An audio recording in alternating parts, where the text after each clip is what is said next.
So, very brief little insight here today. What is non-dual astrology? So, I work with Vedic, Mayan, and dream spell astrology because those are the ones that I've trained in. But we also see non-dual astrology sitting in very ancient tantric lineages like the Kalachakra Tantra, which works with Vedic, Chinese, and Tibetan astrology put together. I am a student of Kalachakra, but I haven't got as far as specializing in Tibetan and Chinese astrology yet. But what I've really found is that the triangulation between three different systems brings us to a deeper awareness of what to see that's coming up in a chart. So if we're reading a chart for a particular month, we're going to see some things that come up in the collective. If I'm looking at somebody's personal charts, we'll start to see really significant times for them in their life, very profound karmas or their dharma path, and it really helps to light something up. My own feeling is that in this time where truth is a hard thing to find, that having a triangulated system where we're dancing between these insights from different charts helps us to land with something innately that I think our bodies and our being need.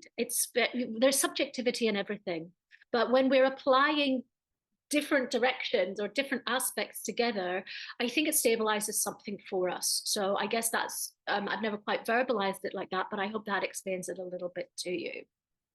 So, as I've mentioned, we have things already that are being sustained, like the Kalachakra Tantra and the Kalachakra astrology.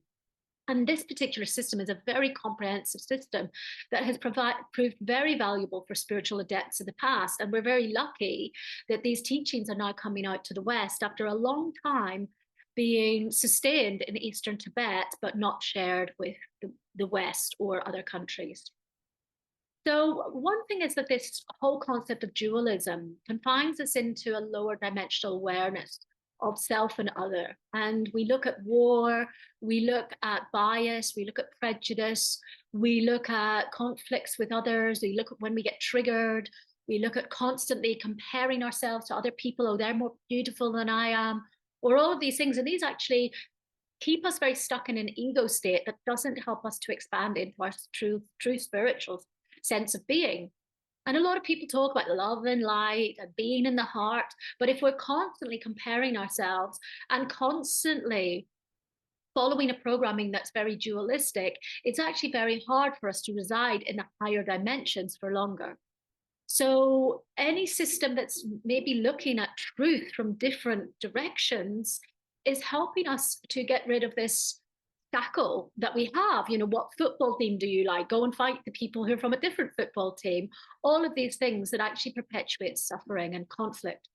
So, for anybody in the world who really wants to harmonize within, working with tantric practices like Kalachakra astrology, which is a science unto itself, or looking at non-dual astrology can be a really good gateway to helping us to bust out of that dualistic mold, which actually usually helps us to continue residing in addictive tendencies and drama. And these things are just suffering and karma. Okay.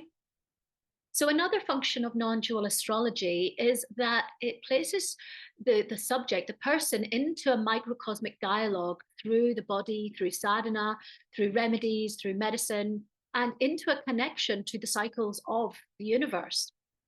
Because actually, in our human template, we are actually a fractal to higher dimension. And both the dream spell calendar, to a lesser degree, the Mayan system, but it was the seeds for all of this. And Vedic astrology and Kalachakra astrology all point to the importance of different cycles of our body, what's happening in the more subtle realms in our body, the numerology of things like how many fingers we've got, how many major bones.